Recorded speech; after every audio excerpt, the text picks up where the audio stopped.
This channel does not promote any violent, harmful, or illegal activities. All content provided by this channel is meant for an educational purpose only.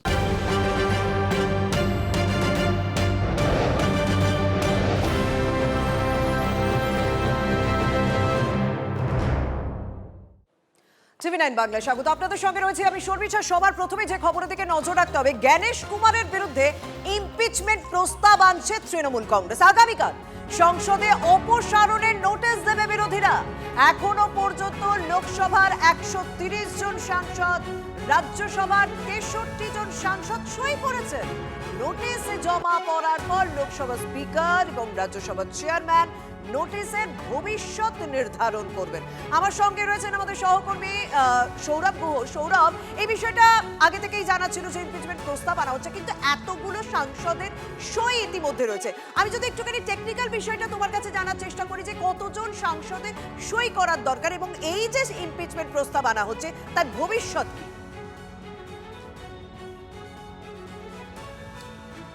দেখো, যদি technically আমাদের বলতে হয় তাহলে 2/3 সদস্যের কিন্তু সই দরকার, এবং সেই সংখ্যার বিচারে তৃণমূল কংগ্রেস পলিটিক্যালি তারা সিদ্ধান্ত নিয়েছেন ইমপিচমেন্টের নোটিশ দেবেন, কিন্তু সংখ্যার বিচারে অন্যান্য বিরোধী দলের সাংসদদেরও কিন্তু এই ইমপিচমেন্টের পক্ষে সই দিতে হবে। অর্থাৎ এই জ্ঞানেশ কুমারের ইমপিচমেন্ট প্রক্রিয়ার মধ্যে দিয়ে কিন্তু তুমি দেখো যে জোট ইন্ডিয়া যেখানে থমকে গেছিল, সেই জোট ইন্ডিয়া আবারও একটা নতুন গতি পায় কিনা তা কিন্তু রাজনৈতিক মহলে আলোচনা চলছে। তৃণমূল কংগ্রেস যেমন ইমপিচমেন্টের পক্ষে, অন্যান্য বিরোধী দলগুলিও ইমপিচমেন্টের পক্ষে, এবং সেই জায়গা থেকে দাঁড়িয়ে বিরোধী দলের সামগ্রিকভাবে তারা যদি মিলে এই ইমপিচমেন্ট প্রক্রিয়া অংশগ্রহণ করে, সেক্ষেত্রে এটা কিন্তু বিরোধী জোটের ঐক্যের প্রশ্নে একটা বড়সড় পদক্ষেপ হতে পারে। সংখ্যার বিচারে কি তারা পারবেন জ্ঞানেশ কুমারকে ইমপিচমেন্ট করার মতো সংখ্যা জোগাড় করতে? যদি সংখ্যা জোগাড় করতে নাও পারেন, তাহলেও কিন্তু বিরোধী দলের ঐক্যের জায়গা থেকে এই ইমপিচমেন্ট প্রক্রিয়া একটা গুরুত্বপূর্ণ পদক্ষেপ হয়ে থাকতে পারে, এমনটাই মনে করছে রাজনৈতিক মহল। শর্মিষ্ঠা, একদম তুমি আমাদের সঙ্গে থাকো। আরো একবার জানিয়ে রাখি, এখনো পর্যন্ত লোকসভার 130 জন সাংসদ তারা সই করেছেন। রাজ্যসভার 63 জন সাংসদ তারা এখনো পর্যন্ত সই করেছেন।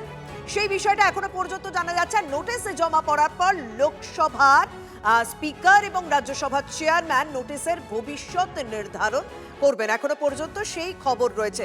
101টা অ্যাপ্রক্সিমেটলি যা জানা যাচ্ছে যে কংগ্রেসের সেখানে সাংসদ রয়েছে, তার উপর এখনো পর্যন্ত বাকি 29 জন তারা সই করেছেন।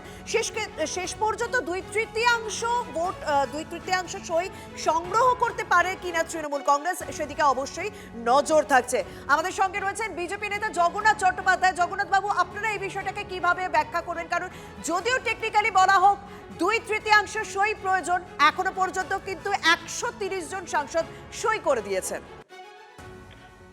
দেখুন, এটা একটি ইমপিচমেন্টের যে প্রস্তাব, তার জন্য যে নিয়ম কানুন সংবিধানে বর্ণিত যে ব্যবস্থা রয়েছে, তার সঙ্গে তৃণমূল কংগ্রেসের যে প্রয়াস, সে প্রয়াসের সাযুজ্য নেই, যার ফলে এই প্রস্তাবটি গৃহীতই হবে না বলে মনে হয়। তার কারণ বেসিকটা যেটা হচ্ছে যে 2/3 নাম্বার অফ মানে সাংসদের উভয় কক্ষে সই করলে তবে সে নিয়ে সেটা গ্রহণীয় এবং বিবেচনাধীন হতে পারে, বিবেচ্য হতে পারে। কিন্তু আমাদের বক্তব্য হচ্ছে যে একটি স্বীকৃত রাজনৈতিক দল, যদিও সে সর্বভারতীয় থেকে আঞ্চলিক দলে পরিণত হয়েছে 2026-এর নির্বাচনের পর, তা সেই দলের ভবিষ্যৎ কি সে নিয়েই প্রশ্ন উঠবে। তারা ভারতবর্ষের নির্বাচনী ব্যবস্থাটা সম্পর্কেই প্রশ্ন তুলছেন, এবং প্রশ্ন মানে সুপ্রিম কোর্টেও তারা বকা খেলেন এই কারণে যে বিচারকদের ভূমিকা নিয়েও তারা প্রশ্ন তুলছেন। তাদের সুপ্রিম কোর্টে আস্থা নেই, বিচারকদের উপর আস্থা নেই, ইয়ারোদের উপর আস্থা নেই, নির্বাচন কমিশনে আস্থা নেই, কেন্দ্রীয় কোনো এজেন্সি। আমরা যদি বিষয়টাকে একটু রাজনৈতিক দিক থেকে ভাবি, বিজেপি বিরোধী জোটটা সেটা তো স্ট্রং হচ্ছে। 193 জন সাংসদ তারা তো সই করে দিয়েছেন, যদিও লোকসভা এবং রাজ্যসভা মিলিয়ে আমি অঙ্কটা বলছি। সেটাই তো স্বাভাবিক। আপনার কাছে রাজনৈতিক দিক দিয়ে দেখতে গেলে এই ইমপিচমেন্ট প্রস্তাবে যদি কংগ্রেস সই না করতো, তাহলেই সেটা বড় খবর হতো নাকি? বিরোধীদের আনা ইমপিচমেন্ট প্রস্তাবে বিরোধী দলগুলি সই করবে, সেটাই তো স্বাভাবিক। এর মধ্যে তো কোনো অস্বাভাবিকতা নেই। আপনাদের জাতীয় ক্ষেত্রে বা কোনো রাজ্য স্তরের ক্ষেত্রে কোনো অস্বস্তির কারণ নেই বলছেন আর কি? না, অস্বস্তির কারণ হচ্ছে একটাই, সেটা হচ্ছে যে তৃণমূল কংগ্রেস ভারতবর্ষের গণতান্ত্রিক ব্যবস্থায়, যুক্তরাষ্ট্রীয় ব্যবস্থায় একটি দল, বাংলার অস্মিতা নিয়ে রাজনীতি করা দল। সেই দল সুকুমার সেনের প্রতিষ্ঠিত নির্বাচন কমিশনের প্রতিষ্ঠা মর্যাদা নিয়ে আজকে প্রশ্ন তুলছে। এটাই আমাদের কাছে অস্বস্তির কারণ। ধন্যবাদ। বিজেপি নেতা জগন্নাথ চট্টোপাধ্যায়ের সঙ্গে কথা বললাম এবং তারা স্পষ্ট বলছেন যে সুপ্রিম কোর্ট পর্যন্ত বিষয়টি গিয়েছে, সুপ্রিম কোর্টে বিষয়টি শুনানিও হয়েছে, তবুও কি দেশের শীর্ষ আদালতের উপর ভরসা রাখতে পারছে না তৃণমূল কংগ্রেস, যে কারণেই তারা এবার ইমপিচমেন্ট প্রস্তাব আনতে চাইছে জ্ঞানেশ কুমারের বিরুদ্ধে, মুখ্য নির্বাচন কমিশনারের বিরুদ্ধে। স্বাভাবিকভাবে তরজা তো শুরুই হয়ে গিয়েছে। কল্যাণ বন্দ্যোপাধ্যায় সাংসদ এবং আইনজীবী, তিনি কি বলছেন শুনবো। সেই ইমপিচমেন্টের জন্য মোশন নিয়ে এসেছে, আমরাও সই করেছি, অন্যান্য অপোজিশনার সই করেছি, প্রায় 150-60 জনের মতো বোধহয় সই করেছি। এরপর স্পিকারের কাছে ওটা জমা পড়বে, তারপরে ইমপিচমেন্ট প্রসিডিং হবে। চিফ ইলেকশন কমিশনের বিরুদ্ধে আমাদের বিরুদ্ধে আগামীকাল সংসদে অপসারণের এই নোটিশ দেওয়া হবে বিরোধীদের পক্ষ থেকে। এখনো পর্যন্ত লোকসভার 130 জন সাংসদ, রাজ্যসভার 63 জন সাংসদ সই করেছেন। আমাদের সঙ্গে রয়েছেন বাম নেতা সুজন চক্রবর্তী। সুজন বাবু, বিরোধীদের এখনো পর্যন্ত 193 জন সাংসদ সই করেছেন। আপনাদের কি সই করার কোনো ভাবনা চিন্তা রয়েছে বা নৈতিক সমর্থন কি আপনাদের রয়েছে এই জ্ঞানেশ কুমারের বিরুদ্ধে ইমপিচমেন্ট প্রস্তাবে? মুখ্যমন্ত্রী শেষ বাজারে এসে বললেন ইমপিচমেন্ট প্রস্তাব জ্ঞানেশ কুমারের বিরুদ্ধে। এটা যে কোনো বিরোধী দল তারা বলতেই পারে। তৃণমূল বলেছে ওরা ওখানে পার্লামেন্টে আলাপ আলোচনা করবে এবং সেখানে INDIA ব্লক সর্বসম্মত মনোভাবে যে আলোচনা করে তার অংশ হিসেবে এগুলো করলে ভালো করতো। যাই হোক, যখন স্পিকারকে তার বিরুদ্ধে অনাস্থা কথাটা কংগ্রেস বলল, তৃণমূল সম্মত হলো না। তৃণমূল একটা পাল্টা বলে দিল এইখানে ইমপিচমেন্ট হতেই পারে, তাতে কোনো আপত্তি কিছু নেই, উনি খুব খারাপ কাজ করেছেন। কিন্তু লোকে যে কোয়েশ্চেনটা করবে সেটা হচ্ছে রাজ্যের বিধানসভায় কিন্তু প্রস্তাব নেওয়া হলো না SIR এর বিরুদ্ধে। রাজ্যের বিধানসভায় কেরালা নিয়েছে, তামিলনাড়ু নিয়েছে, পশ্চিমবাংলা কিন্তু নেয়নি। যখন প্রোটেস্ট করাটা দরকার ছিল তখন কিন্তু রাজ্য সরকার চুপ করে থেকে SIR কে চলতে দিয়েছে এবং এমন ভাবে চলতে দিয়েছে যেটা কেরালা বা তামিলনাড়ুর মতো নয়। আমাদের রাজ্যে মানুষের বিপদ হয়েছে, অন্য রাজ্যে হয়নি, আমাদের রাজ্যে কেন হলো? রাজ্যের দায়িত্বটাও ঘাড়ে এসে যায়। বাট হাউএভার মুখ্যমন্ত্রী আমার মনে করেছেন ইমপিচমেন্টের প্রস্তাব উনি এনেছেন, সাংসদদের সঙ্গে আলোচনা করে নিশ্চয়ই পদক্ষেপ নেবেন। ধন্যবাদ। আমরা কথা বললাম বাম নেতা সুজন চক্রবর্তী। তারা আলোচনার পরেই সিদ্ধান্ত নেবেন এরকম জানালেন।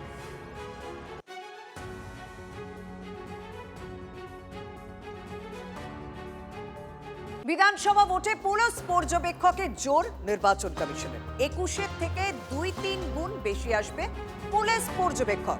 পুলিশি প্রশিক্ষণে স্পষ্ট করেছে নির্বাচন কমিশন। আর ঠিক কি বলা হয়েছে, কারণ লক্ষ্য তো একটাই, সুষ্ঠুভাবে যাতে নির্বাচন সম্পন্ন হয়। কি বলা হয়েছে জানাবেন আমার সহকর্মী শ্রাবন্তী রয়েছেন। শ্রাবন্তী,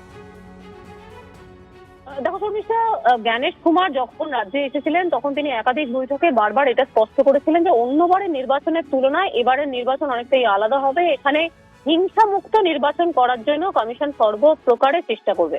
গতকাল ছিল পুলিশি ট্রেনিং, সেখানে কমিশন স্পষ্ট করে দিয়েছে যে জেনারেল অবজারভার, এক্সপেন্ডিচার অবজারভার এবং পুলিশ অবজারভার, এই 3 অবজারভারের সংখ্যা বিধানসভা নির্বাচন 2021-এ যা ছিল তার তুলনায় বাকি দুটো ক্ষেত্রে এক থাকলেও পুলিশি অবজারভার সেটার সংখ্যা 2 থেকে 3 গুণ বাড়িয়ে দেওয়া হবে বিভিন্ন জেলার ক্ষেত্রে। বিভিন্ন জেলাকে বেছে নেওয়া হয়েছে কেন? কারণ আইন শৃঙ্খলা যে জেলায় যেরকম থাকবে সেই জেলা অনুযায়ী এই নির্ধারণ করা হবে কোথায় কোন জেলায় এই 2-3 গুণ বেশি থাকবে সেটা একেবারে শেষের দিকে সিদ্ধান্ত নেবে কমিশন। তবে সেটার একটা প্রাথমিক আঁচ দিয়ে দেওয়া হয়েছে, একটা ধারণা দিয়ে দেওয়া হয়েছে এই পুলিশদের, যেখানে স্পষ্ট করে বলা হয়েছে যে পুলিশি অবজারভার থাকবেন, ফলে কোনো রকম হিংসার ঘটনা ঘটলে এই সমস্ত পর্যবেক্ষকদের নজর এড়ানো যাবে না। ধন্যবাদ শ্রাবন্তী।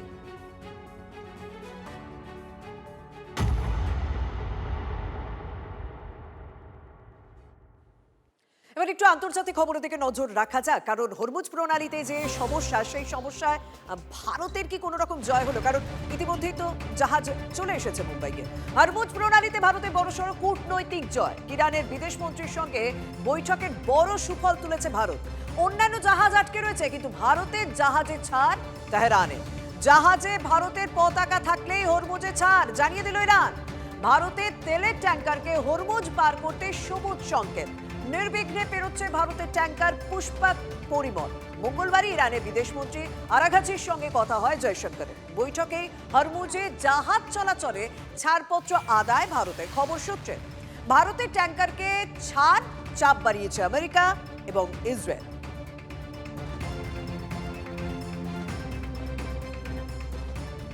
ভারত বিশ্বাস করে প্রগতি, ভারত বিশ্বাস করে শান্তি।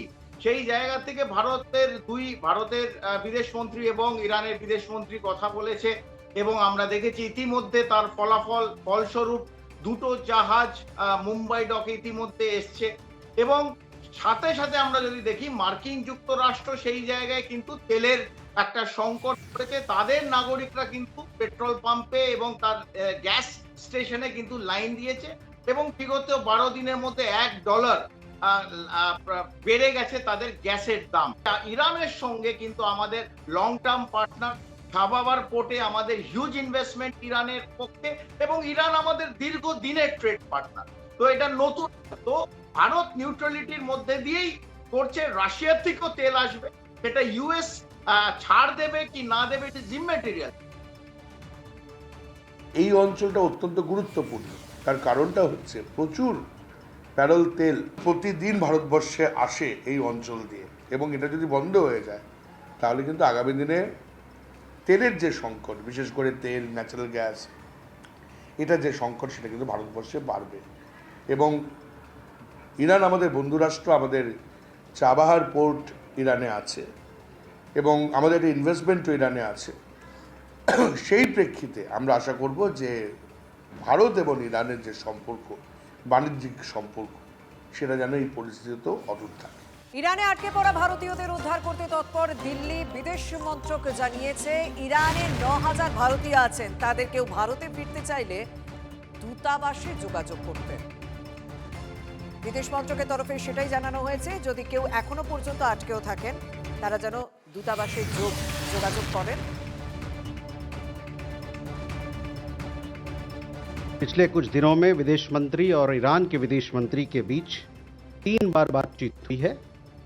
अंतिम बातचीत में शिपिंग की सुरक्षा और भारत की ऊर्जा सुरक्षा से जुड़े मुद्दों पर चर्चा की गई।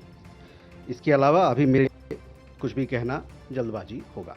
ईरान में करीबन 9000 हमारे भारतीय नागरिक हैं। उसमें से ज़्यादातर लोग वहाँ शिक्षा के लिए गए हों, चाहे वो मेडिकल शिक्षा हो या कोई अन्य शिक्षा हो, उनको हमारी एम्बेसी मदद कर रही है वीज़ा के साथ। और साथ ही साथ जाकि वहाँ आपको बॉर्डर पार करना पड़ता है, वहाँ भी जो गतिविधियाँ होती है उनके साथ हमारी एम्बेसी उनको मदद कर रही है। और मैं साथ ही साथ ये कहना चाहता हूँ कि जो भी भारतीय नागरिक ईरान से वापस आना चाहता है वो हमारे एम्बेसी, हमारे एम्बेसी से वो संपर्क करें। हम लोगों ने एक एडवाइजरी जारी की है खास उन लोगों के लिए जो कि लैंड बॉर्डर से आर्मीनिया और अजरबैजान को पार करके वहाँ से वापस भारत आना चाहते हैं।